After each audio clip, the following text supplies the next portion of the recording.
Olá!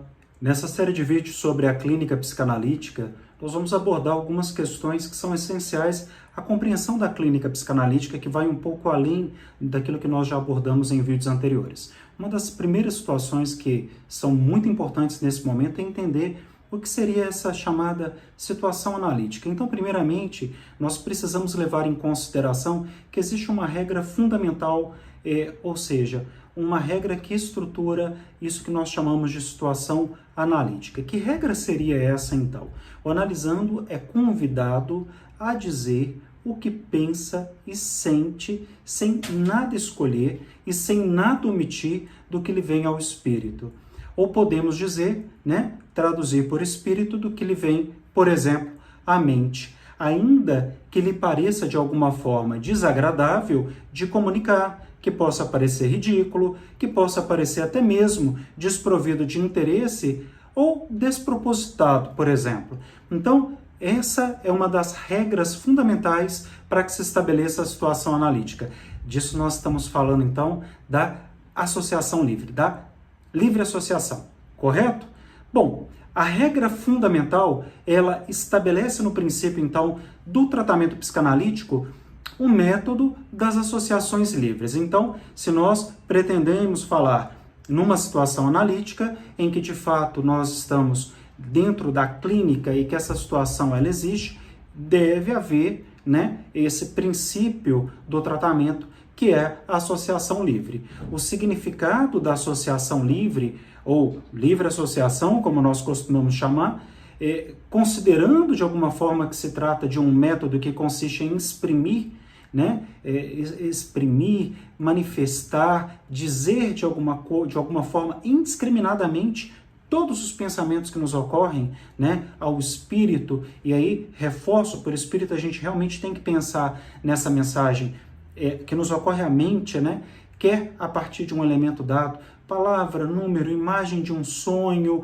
já que nós trabalhamos dentro da clínica psicanalítica com a interpretação dos sonhos, qualquer que seja a representação, quer seja ela de forma espontânea ou não, claro que nós vamos preferir a forma espontânea. Então, como nós já vimos aí em momentos anteriores, o processo de associação livre, ele é constituído e ele é constitutivo da própria técnica psicanalítica. Então, quando nós falamos em associação livre, nós estamos falando da aplicação técnica da própria psicanálise ou da técnica psicanalítica, como nós chamamos, certo?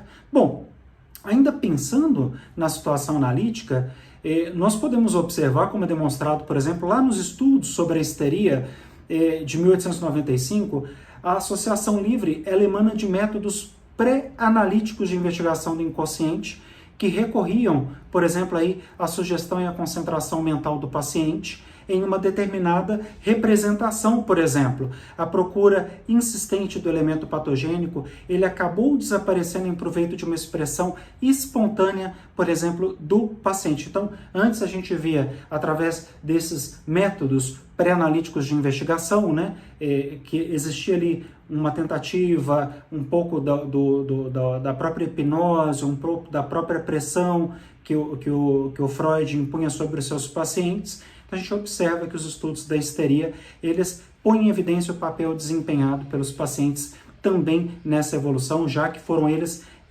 que deram origem ao que nós conhecemos hoje dentro da psicanálise. Agora, um pouco além disso, nos seminários escritos técnicos de Freud, nós observamos também que não só com ele, mas o próprio Lacan, eles refere-se à situação analítica como sendo, em primeiro lugar, uma relação de fala. Então, se nós estamos falando de uma relação ou de uma situação analítica, nós estamos falando desse local da associação livre, da fala, da linguagem.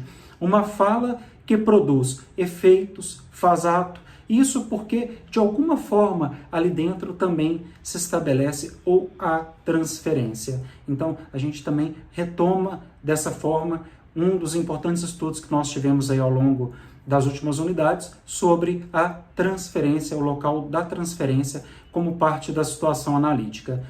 E a gente observa até segundo o próprio Freud e segundo também o Lacan, cada vez que o homem fala a outro de maneira autêntica, que ele fala ao outro de maneira plena, há no sentido próprio uma transferência, né? Nós estamos dizendo que essa autenticidade, essa espontaneidade, ela já permite que se estabeleça um processo transferencial. Claro que nós estamos falando de uma transferência simbólica, né? Uma transferência imaginária. Alguma coisa acaba se passando que muda a natureza dos dois seres que ali estão em presença, esses dois seres que compõem o paranalítico ou que constitui essa aliança terapêutica, essa aliança analítica. Bom, além disso, nós podemos falar também sobre a própria estrutura da situação analítica. Nós falamos disso então no próximo vídeo. É isso.